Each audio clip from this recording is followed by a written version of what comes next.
क्या हालचाल है मेरे दोस्तों। अच्छे ही होगे और नहीं भी होगे तो वीडियो के एंड तक तो हो ही जाओगे। वैसे बता दूं, मार्वल्स ने इटर्नल्स की टीजर ट्रेलर रिलीज कर दी है कुछ ही दिन पहले। लेकिन अब सवाल ये आता है कि ये साले इटर्नल्स है कौन। पहले तो मूवीज में कभी इटर्नल्स का जिक्र नहीं हुआ। अपने दिमाग पे ज्यादा जोर मत डालो, क्योंकि मैं आ गया हूँ आपकी सेवा में। तो देरी ना करते हुए चलिए जानते हैं कौन है ये इटर्नल्स और करते हैं ट्रेलर्स का ब्रेकडाउन।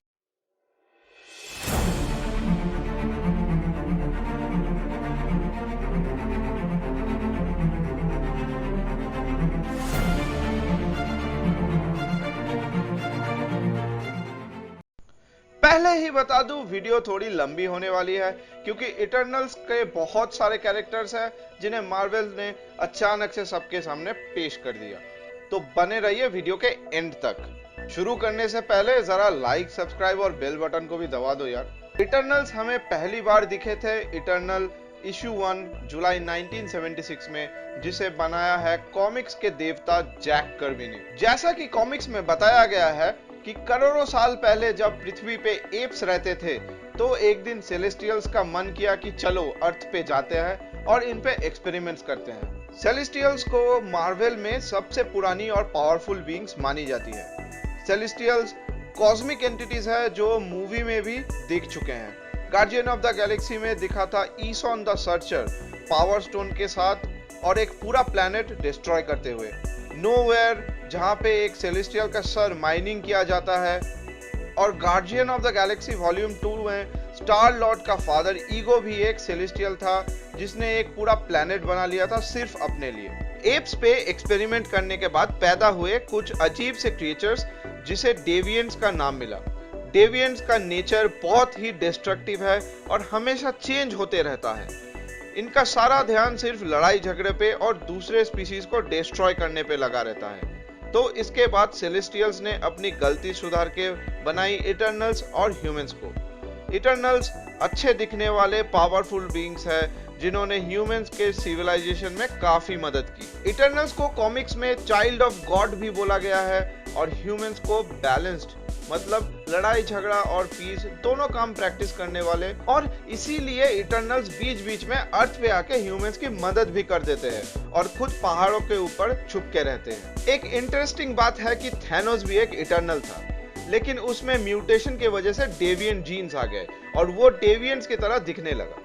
रुको शुरू से बताता हूँ तो तुम्हें समझने में आसानी होगी। सेलेस्टियल्स के जाने के बाद इटर्नल्स ने डेविएंट्स को डिस्ट्रक्शन फैलाने से रोका और अपने लिए एक शहर बनाया टाइटेनोस के नाम से। उनमें दो इटर्नल्स यूरेनोस और क्रोनोस लड़ने लगे।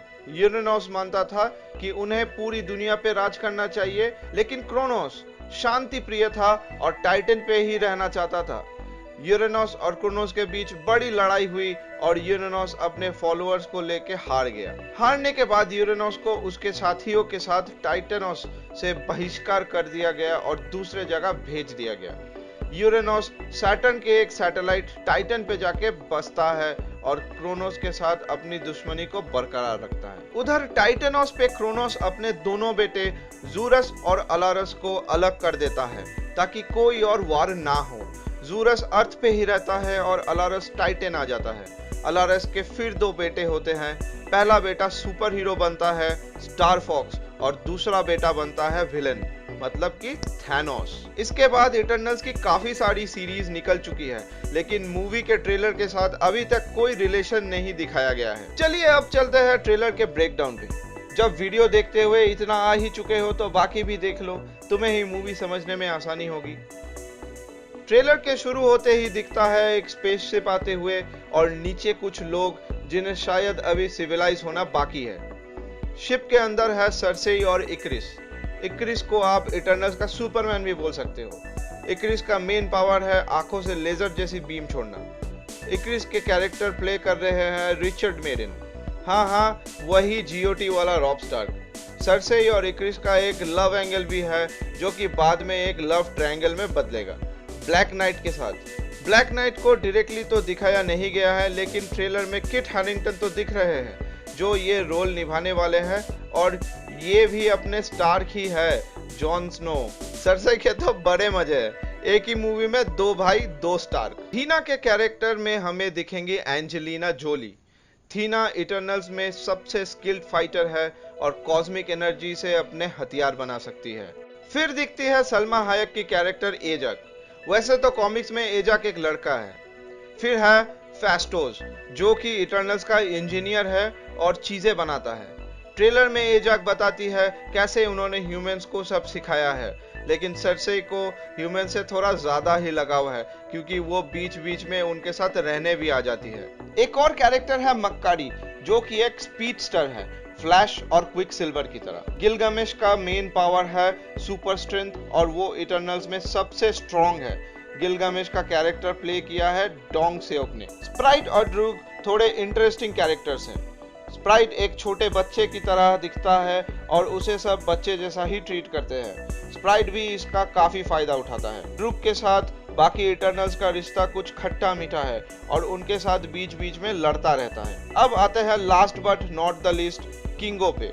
कुमेल नंजियानी, जो कि एक हॉलीवुड के मशहूर कॉमेडियन है, ये रोल निभाएंगे और इन्होंने तो इंटरनेट फाड़ दिया था अपनी बॉडी बना के सिर्फ इस रोल के लिए। वैसे उनके साथ दिखते हैं हरीश पटेल, मतलब हमारे अपने इबू हटेला। इंडियन फैंस पागल हो गए थे जब इन्होंने हरीश पटेल को ट्रेलर पे देखा था। किंगो एक इटर्नल है जो कि बॉलीवुड का एक बड़ा एक्टर भी है। किंगो कॉमिक्स में जापान में सामुराइज के साथ रहता था और उनके जैसा एक मास्टर सोर्ड्समैन भी है। बीच में एक जगह ड्रूग, मक्कारी और सरसे को यूनिमाइंड बनाते हुए भी देखा जाता है। यूनिमाइंड बनते हैं जब एक से ज्यादा इटर्नल्स एक साथ जुड़ते हैं और कुछ ऐसे दिखते हैं। ट्रेलर का एंड थोड़ा लाइट मूड में है, जहां एक टेबल पे सब खाना खाते हैं और ये डिस्कस करते हैं कि आयरन मैन और कैप्टन अमेरिका के जाने के बाद एवेंजर्स कौन लीड करेगा। क्रिस कहता है वो, और सब हंस पड़ते हैं। इससे एक सवाल तो जरूर उठता है कि battle of New York, battle of Sokovia और बैटल ऑफ वाकांडा में इटर्नल्स क्यों नहीं आए। ये तो मूवी देखने पे ही पता चलेगा और देखना पड़ेगा दूसरा ट्रेलर कब आएगा। और तब तक के लिए सेफ रहे और खुश रहे। और जब पूरा वीडियो देख ही लिया है तो शेयर और सब्सक्राइब भी कर देना।